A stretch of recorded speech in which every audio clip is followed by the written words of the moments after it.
Oke, Assalamualaikum warahmatullahi wabarakatuh. Selamat pagi. Baik, pada pertemuan ke-9 ini lanjutan dari cost volume profit yang kemarin adalah mengenai profit planning. Jadi kita tarik mundur kalau cost volume profit untuk bagaimana mengevaluasi perusahaan pada titik mana kondisi perusahaan yang sedang berjalan. Tapi kalau profit ya, sebelum kita mengambil keputusan, ada baiknya kita melakukan perencanaan laba yang kita inginkan.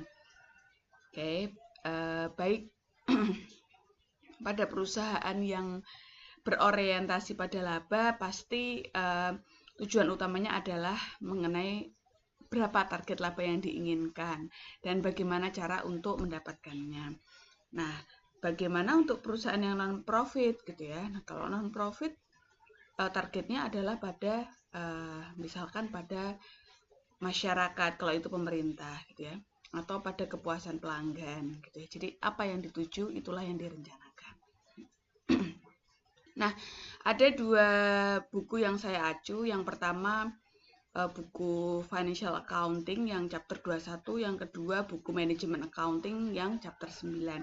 Saya banyak menggunakan chapter 21 tapi pada intinya poinnya sama. Nah, pada bab ini kita lebih fokus kepada bagaimana profit planning pada perusahaan manufaktur. Oke. Nah, ini ada pengantar satu quote yang bagus gitu ya. Jadi kadang bisnis tuh merasa terlalu sibuk untuk merencanakan masa depannya. Kayak kita gitu ya. Kita kadang-kadang selalu merasa sibuk karena setiap hari kita berurusan dengan teknis gitu ya, yang kita lalui setiap harinya. Kadang-kadang kita lupa, kita tuh mau merencanakan apa sih goal kita gitu ya. Apa sih pencapaian kita 1 tahun yang akan datang. Kita udah sampai situ nggak? Atau kita hanya menjalani kehidupan sehari-hari yang kadang nggak sesuai dengan goal kita gitu ya. Jadi ini permasalahannya dalam perencanaan adalah dia terlalu sibuk untuk sehari-harinya dan dia susah untuk berencana untuk masa depannya. Oke. Nah, mengenai budgetary planning atau profit planning ya. Ya, jadi kita ngomongin perencanaan anggaran atau perencanaan profit. Di sini ada bagaimana dari sisi anggarannya, artinya bagaimana cara menyusun anggaran yang baik gitu ya, prosesnya. Nah, kemudian nanti budgeting ini dibagi menjadi 2, ada operating dan ada financial ya, dan bagaimana kita nanti melihat budgeting di perusahaan yang di luar manufaktur. Jadi itu polanya. Oke, yang pertama kita nanti bahas dasar dari penganggaran. Nah, sebenarnya apa sih perannya penganggaran gitu ya. Jadi penganggaran ini sangat penting untuk financial well-being kita gitu ya. Nah, misalkan kita sebagai mahasiswa, kita melakukan penganggaran waktu belajar dan uang kita. Untuk apa? Untuk kegiatan-kegiatan yang bermanfaat buat cita-cita kita. Karena memang kalau kita nggak menganggarkan waktu dan sumber daya yang kita punya, ya kita nggak bisa inline sama goal kita. Terus kemudian kalau kita di sisi keluarga, ada yang namanya pendapatan dan pengeluaran anggaran keluarga. Ya. Terus kalau dari sisi pemerintah juga ada anggaran pendapatan dan pengeluaran yang biasanya muncul dalam APBD, anggaran pendapatan dan belanja daerah atau APBN, anggaran pendapatan dan belanja nasional. Nah, kemudian bisnis ya, usaha menggunakan anggaran untuk merencanakan ya, dan plan dan control ya, operasional mereka. Jadi nggak cuma sekedar planning, tapi control, mengendalikan. Gitu ya. Nah, kemudian fokusnya bab ini adalah bagaimana penganggaran digunakan sebagai alat perencanaan oleh manajemen gitu ya. Dengan penganggaran tujuannya apa nanti silakan kalian baca sendiri ya. Jadi poin-poin yang bisa kalian mudah dipahami, saya nggak banyak jelaskan. Ini definisinya anggaran, karena sudah sering sekali ya orang manajemen ataupun akuntansi ini dengar yang namanya pembahasan mengenai anggaran. Nah, terus kemudian mengapa sih di akuntansi manajemen dan Anda sebagai orang financial management ini apa hubungannya dengan budgeting gitu ya. Jadi memang ada hubungan antara penganggaran dengan informasi akuntansi.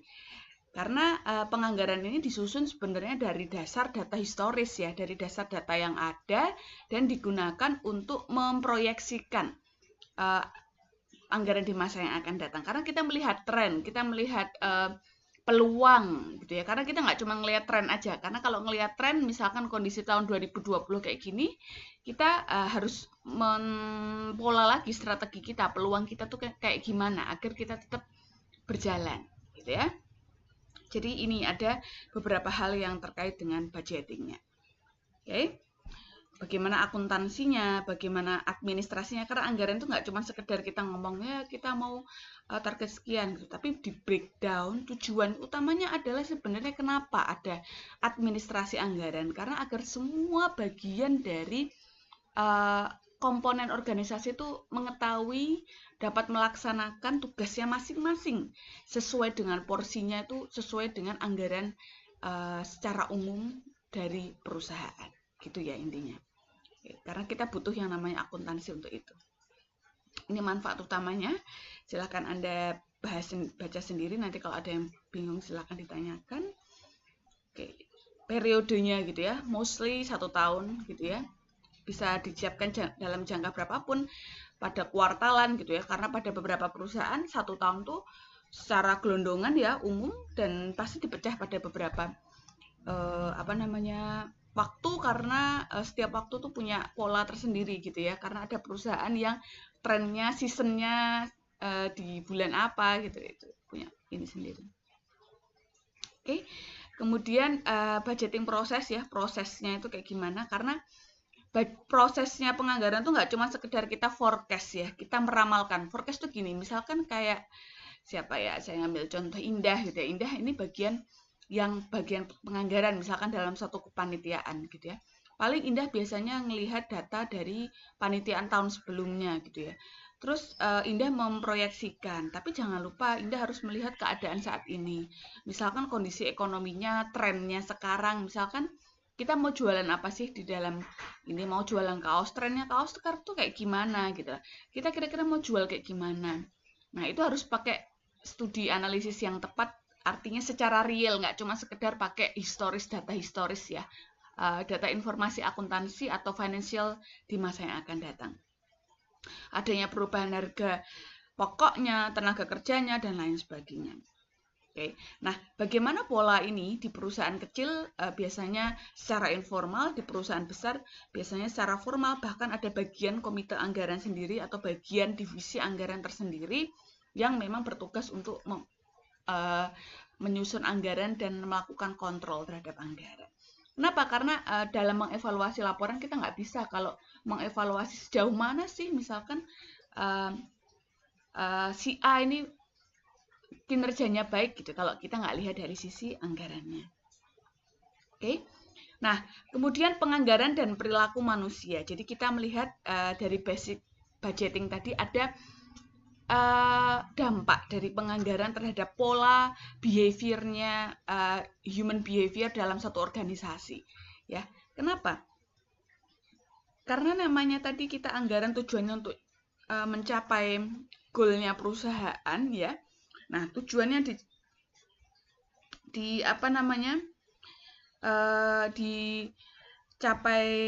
tujuannya dibuat anggaran yang tadi ya, dengan administrasinya yang rigid gitu ya. Tujuannya apa? Membentuk pola perilaku manusia. Karena kalau nggak dibentuk, orang itu akan berlaku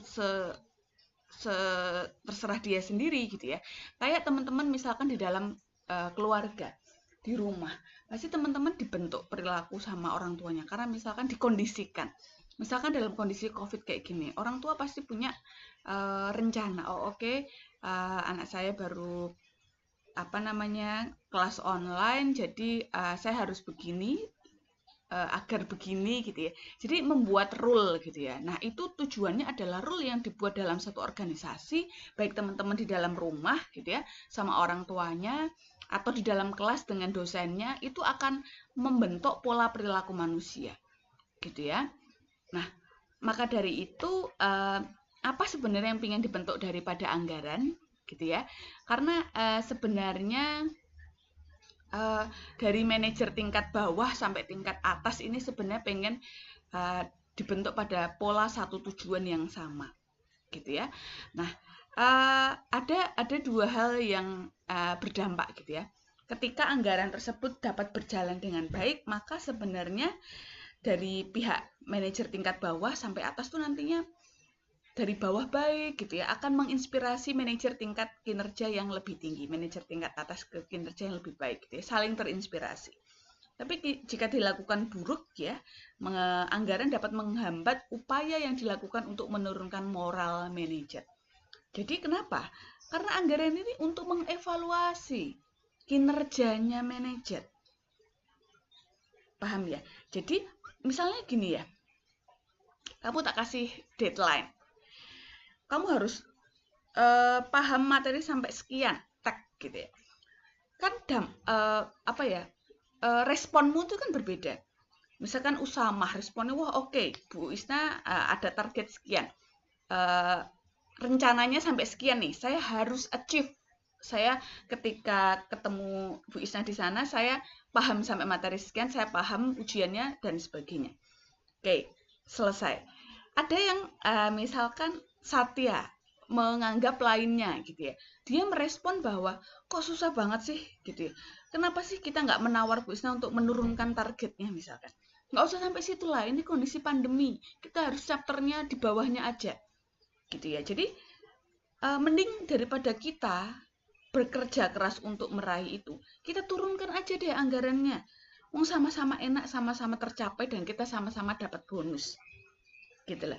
Nggak usah ngoyo lah, yang penting kita laba dan sebagainya. Jadi beragam efek pada manusia atas anggaran yang ditetapkan. Gitu ya. Mengapa efek ini bisa beragam? Jawabannya adalah ditemukan dalam berbagai anggaran yang dikembangkan dan dikelola. Jadi tergantung bagaimana anggaran itu didevelop dan di-manage. Paham ya? Nah, gimana caranya mendevelop dan memanage gitu ya? Ada dua hal. Ya, ini belum saya munculkan ya. Jadi ada dua hal cara menyusun anggaran. Ada anggaran partisipatif dan ada anggaran yang top down. Ya, partisipatif ini misalkan adalah misalkan Wening gitu ya. Wening ini jadi ketua panitia gitu ya. Dia kita target pertama dalam kepanitiaan biasanya oke, kita susun anggaran. Jadi setiap bagian memiliki program kerjanya masing-masing, bagaimana cara mencapai, dan ajukan anggaran ke bendahara gitu ya. Nah, ini dia survei gitu ya, bagian ini dia cari harga kainnya berapa dan sebagainya, dikumpulkan di bendahara. Itu namanya anggaran partisipatif. Jadi setiap bagian dalam satu organisasi itu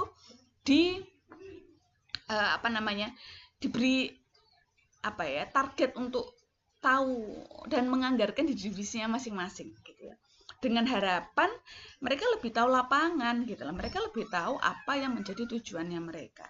Nah, tapi ada tipe yang satunya yaitu top down. Si Wening ini nggak mau tahu, pokoknya saya pengennya targetnya terjual sekian tiket. Kamu harus dapat sekian gitu. Itu menurut, karena si Wening ini ternyata sudah punya pengalaman banyak. Saya tahu banyak gitu. Kamu nggak perlu ikut dalam tujuan saya. Saya pengennya goal ketika saya jadi ketua adalah seperti ini. Itu namanya top down. Nah, jadi itu tadi. Jadi pola perilaku manusia tergantung bagaimana anggaran itu dikembangkan. Jadi bisa dua hal tadi. Karena responnya akan sangat berbeda. Gitu ya. Nah, di sini akan dibahas mengenai penganggaran partisipatif. Oke, semua tingkatan manajemen partisipasinya. Plusnya Anda bisa baca sendiri. Minusnya apa? Memakan waktu, costly, berapa kali rapat yang harus dilakukan. Ya, berapa banyak anggaran yang harus diturunkan kepada mereka untuk survei, untuk riset pasar, untuk begini karena semua orang terlibat. Yang kedua, terjadinya budget slack, kesenjangan anggaran. Manajer, jadi nanti kepala bagian ini akan sengaja untuk merendahkan Kalau yang dia bagian pendapatan, dia merendahkan target pendapatannya dan melebihkan biaya. Kan kalau pendapatan kan sebenarnya targetnya tinggi, tapi bagian pendapatan bisa uslah semene wae gitu ya. Nah, tujuannya apa? Agar dia gampang dalam mencapai itu. Evaluasinya jadi baik. Ada juga yang bagian cost, misalkan bagian departemen produksi, bagian konsumsi lah kalau di acara gitu ya. Dia kalau biaya itu tujuannya untuk mengendalikan biaya agar nggak terlalu tinggi cost yang terjadi. Nah, dampaknya apa? Ya pengennya anggarannya rada tinggi lah, ben kene rada iso bergerak, jangan terlalu tight gitu loh. Ya. Nah, kayak gitu. Jadi ada beberapa hal. Jadi bisanya budget slack. Terus gampang ke wae lah. Gitu. Nah, makanya harus butuh kemampuan seorang manajer dalam ini ya. Ini partisipatif. Jadi flow budget data. Jadi bagaimana aliran data anggaran berdasarkan penganggaran yang partisipatif dari bawah ke atas. Makanya harus ada kemampuan dari presiden dan vice presiden ini di atas untuk mengetahui, ini benar nggak, is it right gitu ya? Apakah ini tepat? Apakah ini sesuai gitu? Apakah ini dapat dipercaya dan sebagainya, gitu ya? Nah, oke, selesai di sana. Nah, sekarang kita melihat dari sisi teknisnya. Ya, jadi secara teknis penyusunan anggaran ini disusun dalam yang namanya master budget atau anggaran induk. Oke, jadi anggaran induk tuh satu, gitu ya. Dia secara keseluruhan gitu ya anggaran induknya.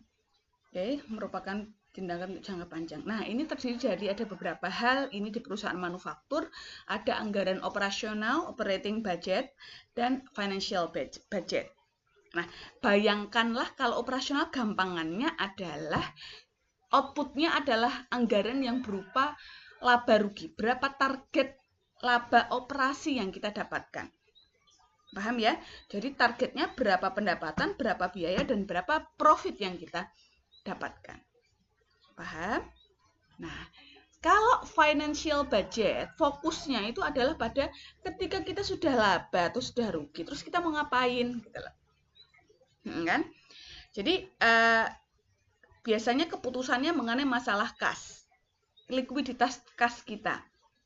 Oke. Yang kedua, bagaimana kita mengalokasikan dana yang kita punya, apakah mau investasi ke pasar uang gitu ya, atau mau investasi ke aset tetap, kita mau bangun apa, ekspansi apa. Nah, itu namanya financial budget. Makanya dalam perusahaan biasanya terjadi pada dua hal, orang akuntansi dan orang financial. Paham ya maksudnya ya? Oke. Nah, kemudian bagaimana teknisnya kita melihat operating dan financial budget? Nah, jadi dari mulai anggaran penjualan sampai ke anggaran laporan laba rugi, tadi saya jelaskan bahwa outputnya laporan laba rugi. Okay. Ini adalah operating budget. Jadi kayak kamu lihat laporan laba rugi aja. Itu namanya yang target loh ya, bukan yang kalau kita bikin kemarin kan laporan laporan yang real yang sudah terjadi. Kalau ini operatingnya. Kalau financial dari capital expenditure, gitu, pengeluaran modal, anggaran pengeluaran modal, anggaran kas, dan anggaran dari neraca. Namanya financial budget. Oke. Oke, sekarang saya lebih fokus kepada bagaimana menyiapkan operating budget. Yang pertama operating budget dulu, nanti kedua bagaimana menyiapkan financial budget. Nah, sekarang dari sisi anggaran penjualan.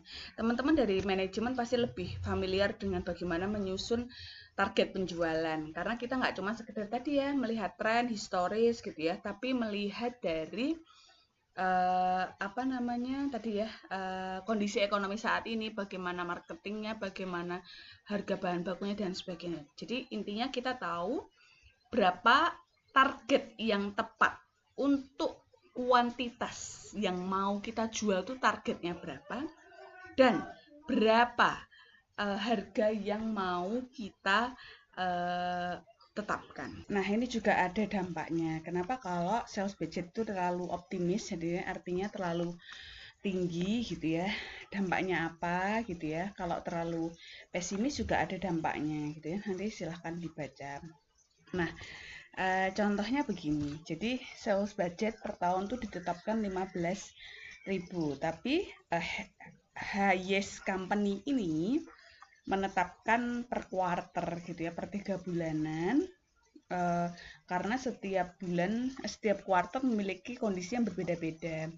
Nah, untuk itu dipecah gitu ya. Jadi dalam sales budget, lihat ya, jadi Anda perhatikan dari atasnya dulu, headingnya dulu. Kemudian ada berapa expected unit sales-nya ya. Jadi ini unit yang terjual yang diekspektasikan atau diestimasi berapa, dikalikan selling price-nya. Jadi total sales berapa. Oke. Nah, ini adalah sales budget. Jadi beberapa perusahaan mengklasifikasikan pendapatan penjualan yang diantisipasi sebagai penjualan tunai atau kredit. Jadi ada beberapa perusahaan yang buat sales budget itu dibagi menjadi kelompok wilayahnya, kondisi geografisnya, atau berdasarkan sales person-nya, atau kalau di Indonesia ini sales-nya gitu ya, atau berdasarkan apakah ini penjualan tunai atau penjualan kredit. Jadi ini secara umum kayak gini contohnya gitu ya, jadi bisa dibagi tergantung ke kondisi perusahaan yang diinginkan itu seperti apa. Nah, yang kedua, setelah kita membuat sales budget, tadi kita lihat urutan itu dari sini ya. Kalau kita sudah buat sales budget, kita baru bisa bikin production budget. Production budget ini adalah untuk menganggarkan berapa unit yang dibutuhkan untuk produksi. Loh, kenapa? Karena kalau kita sudah tahu target penjualan kita baru tahu berapa sih kita harus produksi. Jadi antara departemen pemasaran dan departemen produksi itu saling terkait. Nggak bisa jalan sendiri-sendiri. Saya pengennya produksi sekian. Nah, tapi terlihat dulu dari mapping bagian orang marketing. Oke, pemasarannya. Hasil studinya bagaimana? Kenapa? Karena dalam produksi ini kita mempertimbangkan ada dua hal, yaitu ada persediaan awal dan ada persediaan akhir. Kita nggak bisa misalkan target penjualan tadi 15.000. Oke, berarti tahun ini kita produksi 15.000. Nah, artinya kalau kita hanya produksi pure 15.000, di akhir tahun kita udah nggak punya apa-apa. Awal tahun kita nggak bisa jualan. Paham ya? Nah, dari situ maka perusahaan harus mempertimbangkan punya persediaan awal dan persediaan akhir. Agar apa? Agar kita tetap jalan flow-nya. Oke, bisa jualan kapanpun. Kita nggak kehabisan stok. Oke, gitu ya. Yang penting adalah production ini sesuai dengan kapasitas pabrik yang kita punya. Oke, nah ini tadi ya, berapa anggaran unit yang terjual, ditambah berapa ending inventory. Jadi ending tuh persediaan akhir produk jadi yang kita inginkan. Kita tuh bayangannya nanti di akhir tahun kita punya berapa, dikurangi sama kita punya persediaan jadi di awal tahun itu berapa, adalah jumlah unit yang diproduksi. Oke, kenapa? Karena ada dampaknya. Kalau tadi sales dampaknya juga, anggaran ada dampaknya juga. Apa? Silahkan dibaca dampaknya. Oke, kenapa? Estimasi persediaan yang baik itu tujuannya apa? Paham ya? Karena kita bisa lihat ada beberapa perusahaan yang kemarin saya jelaskan ya pas bahas ya. Jadi ada beberapa perusahaan yang dalam produksinya tuh karyawan itu sangat bersifat variabel. Jadi kalau nggak ada order banyak ya dirumahkan. Dampaknya apa? Nah, bisa lihat. Oke. Nah, sekarang kita ke ilustrasinya. Jadi ini dasarnya dari terkait ya sales budget. Highest company yakin dapat memenuhi penjualan yang ditargetkan di masa yang akan datang dengan mempertahankan persediaan akhir 20% dari volume penjualan. Dia punya target di akhir periode masih punya 20%. Oke, misalnya persediaan barang jadi akhir untuk kuartal 1 adalah 700, maka ini didapat dari 20%. Sorry, ini kali ya 3 nih. Diantisipasi pada 3 kali 3.500 target penjualan sama dengan 700. Nah, caranya gimana? Oke, ini 3.000. Coba kita lihat ya. 3.000 tambah 700. 700 itu dari kuartal berikutnya ya. 3.500 kali 20%. Ditambah, dikurangi persediaan akhir. Jadi jangan kebalik. Ini sering banget anak-anak kebalik. Jadi kita butuh memproduksi 3.100 pada kuartal pertama atau 3 bulan pertama. Nanti tinggal di breakdown oleh departemen produksi untuk dijadwalkan setiap bulannya targetnya berapa. Gitu caranya. Seterusnya juga sama. Oh, kita mau jual 3.500, 800 dari mana? 20% kali 4.000 dan seterusnya. Oke, paham ya? Jadi terkait. Nah, selanjutnya apa yang perlu kita buat? Nah, kita habis dari production, tahu unit yang diproduksi, pasti kita harus menganggarkan berapa harganya, unit cost-nya. Ada 3 anggaran. Berapa bahan baku, ini menunjukkan kita butuh berapa dana untuk pembelian bahan baku, berapa dana anggaran untuk biaya tenaga kerja, langsung ya, dan berapa BOP-nya. Oke, nah ingat terkait ya. Sama direct materials tuh konsepnya juga sama, artinya kalau kita sudah tahu kita mau produksi berapa, baru kita tahu kita butuh berapa barang yang harus dibeli, bahan baku ya. Nah, jadi kita mau produksi 3.100, datanya dari sini semua ya, dibawa ke sini, units to be produced ya, sekian, direct materials harganya bahan baku per unit sekian ya, total pounds atau total kilogram ya yang dibutuhkan untuk produksi adalah sekian. Jadi bukan harganya nih, berapa kuantitas yang dibutuhkan untuk memproduksi suatu unit barang jadi. Butuh 2 pound, atau misalkan kita mau bikin satu pizza tuh satu layang butuh berapa gram misalkan, kayak gini.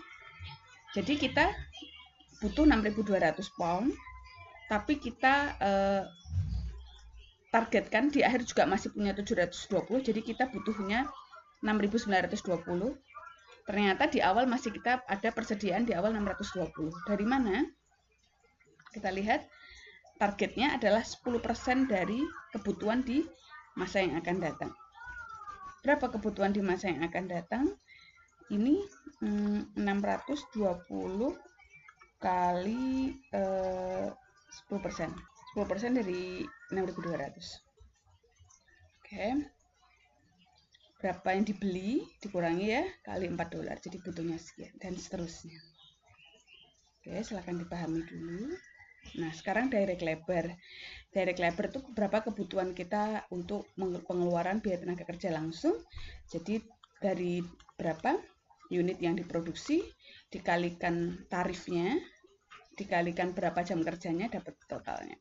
Misalkan kita butuh 3.100 produk, untuk menyelesaikan satu unit itu adalah 2 jam ya, maka butuh 6.200 jam dan per jamnya $10, maka sekian, ini totalnya gitu ya.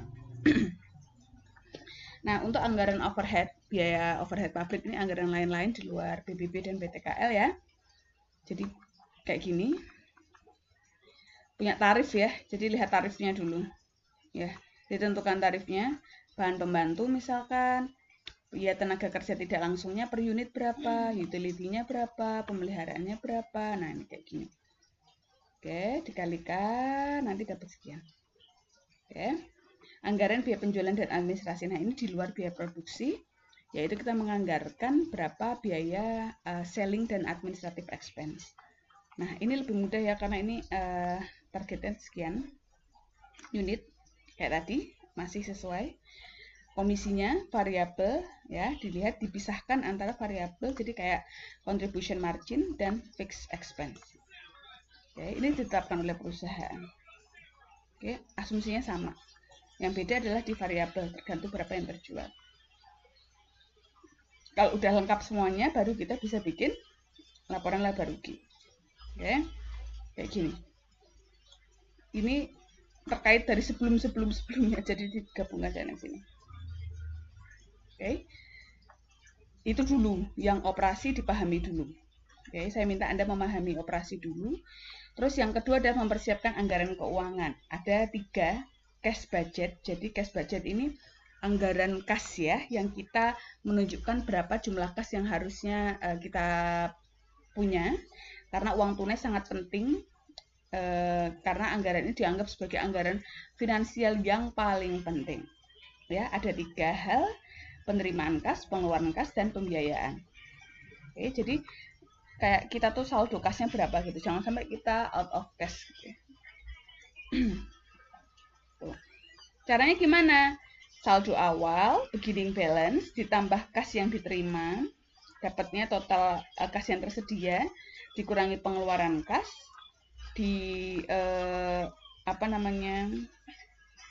ditambah atau dikurangi kas yang dari pengeluaran, dikurangi pembiayaan, dapat ending cash. Pembiayaan itu bisa plus bisa minus ya. Artinya kalau kita dapat uang dari pihak ketiga berarti plus, kalau kita bayar berarti bisa minus. Ya. Kayak gini. Ya, add borrowing tambah repayment plus bunganya. Ya. Jadi kita mengestimasikan cash yang kita pegang itu berapa. Sama kayak teman-teman ya, paling enggak kita punya cash itu berapa gitu di dompet. Ya. Nah, yang kedua budgeted balance sheet. Balance sheet ini neraca, jadi kita menganggarkan neraca di akhir periode itu berapa. Gitu ya. Ini baru bisa dibuat setelah laporan laba rugi bisa dibuat.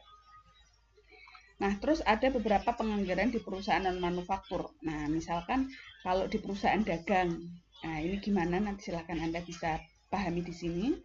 Kalau di perusahaan jasa, dampaknya apa? Kita lihat di sini.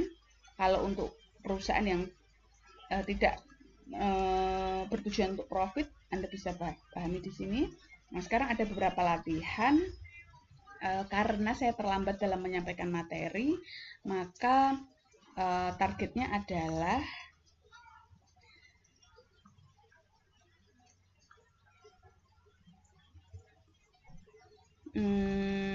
jadi silakan Anda kerjakan yang production budget,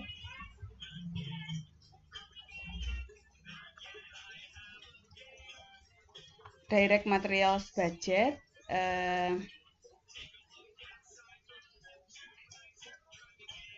direct labor budget. Ada 3. Ini nanti kita kumpulkan di hari di hari Jumat aja.